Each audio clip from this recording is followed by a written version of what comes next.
সিলেটে অতিবৃষ্টি আর উজানে থেকে নেমে আসা পাহাড়ি ঢলে সৃষ্টি আকস্মিক বন্যা পরিস্থিতি। হু হু করে বাড়ছে নদ নদীর পানি।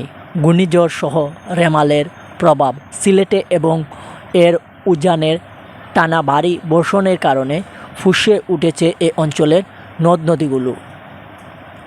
বিশেষ করে প্রধান দুই নদী সুরমা ও কুশিয়ারার অবস্থা অনেকটাই বেসামাল।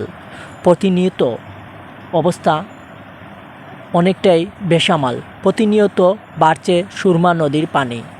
সিলেট শহরের অনেক এলাকার রাস্তা পানির নিচে তলিয়ে গেছে। এরকম বিভিন্ন অঞ্চলের মানুষ।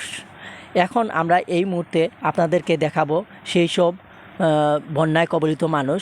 আমরা এখন উপশহর 13 রতন 24 নং ওয়ার্ডে অবস্থান করছি। এখানকার কিছু মানুষ বন্যায় কবলিত এবং খুবই কষ্টে এই এলাকার মানুষ আছেন, তাদের কষ্টের কথা শুনব। বন্যায় কি ক্ষয়ক্ষতি হয়েছে আপনাদের? আমাদের এই কেতা বালিশ ওগুলো সব ভিজে গেছে, ওগুলো পানির তলে। আমরা কোন মতো আমাদের জানটা নিয়ে বাচ্চা কাচ্চা নিয়ে আশ্রয় কেন্দ্র জায়গা নিচ্ছি। এখন আমরা আশ্রয় কেন্দ্র জায়গা নিচ্ছি ঠিক আছে, কিন্তু আমাদের খাওয়া থাকা খুব কষ্ট করতেছি। আমরা এখন পানি উঠার কারণে বাচ্চা কাচ্চা নিয়ে খুব কষ্টতে আছি। এখন আমরা আশ্রয় কেন্দ্র জায়গা নিচ্ছি। পানি? হ্যাঁ, ঘরের ভিতরে পানি। কতটুকু পানি? এত আডু পানি হবে। এখন তো বাচ্চা কাচ্চা পানির মধ্যে নেমে যা, অঙ্কিতা করবো আমরা। ওইগুলো ফালাই তুই কোনো মতো জান নিয়ে আমরা আশ্রয় কেন্দ্র জায়গা নিচ্ছি। আপনার নাম? আমার নাম মোসাম্মদ অরুণা বেগম। জায়গা ঘরের ভিতরে ভানি মানুষের খেতে হইতেছে নষ্ট, কেতা বালিশ খাওয়া দাওয়া কষ্ট, ডাইল ভাত খাওয়া লাগে। তো এটা এখন কিন্তু আপনার তাহরা নেই যেন আছি আমরা এখনো আছে বর্তমানে ভানি যুগ সারা দুঃখ আবার কমে আছে গা। বাকি এলাকা বুঝা যাবে কি অবস্থা আছে। নাম কি তা? আসছিয়া টাকা নিছি আমরা তো গড় থাকা জানা পানি ফুলাফুলি স্কুলও আইতে পারে না, উনি স্কুল আমরা থাকি ঘরের ভিতরে পানি নেই। জি ঘরের ভিতরে পানি পানি লাগে আমরা বাড়িতে না রুডো খার দিচ্ছি আমরা স্কুলে আর রুডে। আপনার নাম? নাসিমা। গোয়াইনঘাট উপজেলায় 56টি, জৈন্তাপুরে 48, খানাইঘাটে 18, কোম্পানীগঞ্জে 35 ও জকিগঞ্জে 58টি আশ্রয়কেন্দ্র খুলে দেওয়া হয়েছে।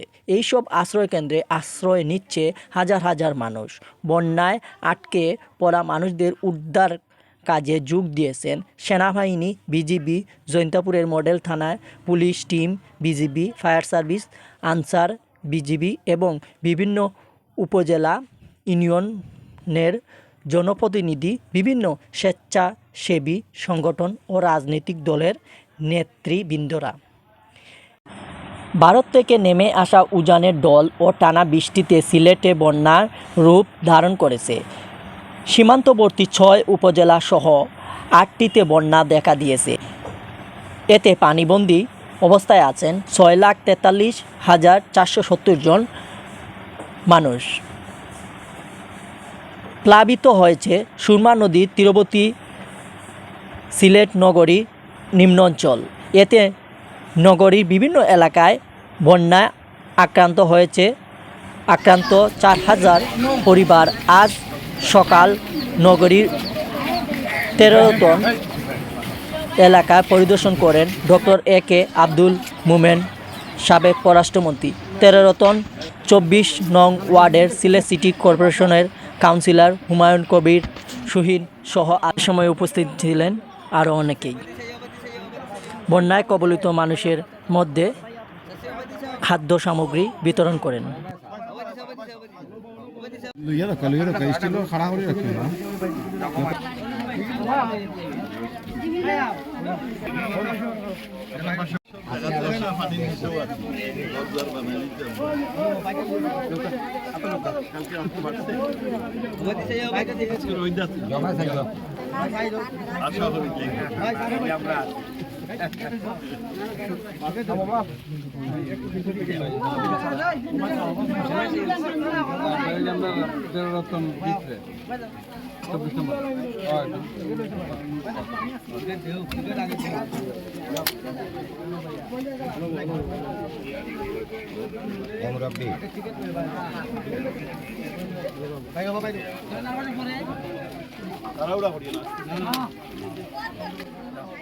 খাদ্য সামগ্রী বিতরণ পরে ডক্টর এ.কে. আব্দুল মোমেন সাবেক পররাষ্ট্রমন্ত্রী বলেন, আপনার জকিগঞ্জ, জৈন্দাপুর, বিয়ানীবাজার, আমাদের এইসব এলাকা খুব কষ্টে আছে।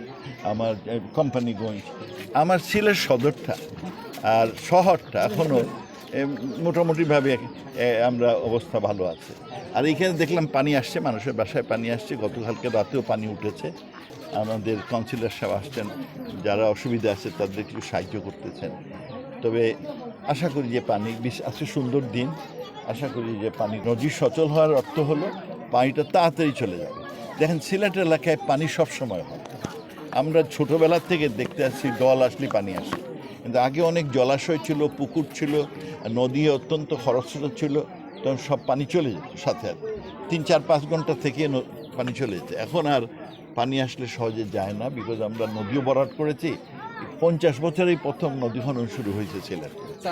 সবশেষে 13 রতন এলাকার কাউন্সিলর হুমায়ুন কবির সুহিন বলেন, আসলে এটা তো আকস্মিক বন্যা, আর এটা প্রাকৃতিক দুর্যোগ। আমাদের এই যে অবস্থা, এটা আসলে গতবার আমরা 22-এও দেখেছি যে হঠাৎ করে বন্যা প্লাবিত হয়েছিল সারা সিলেট। এবারও একই অবস্থা, গতকাল থেকে আজকে আবার পানি অনেক বৃদ্ধি পেয়েছে। তো আসলে এই মানুষের যে জনদুর্ভোগ, এই জনদুর্ভোগে যতটুকু সম্ভব আমরা এগিয়ে আসব, এটাই থাকবে আমার প্রত্যাশা, যাতে করে যে এই যে পানিবাসী মানুষ বা পানিতে যারা বন্দী হয়েছেন তারা একটু সহযোগিতা পায়।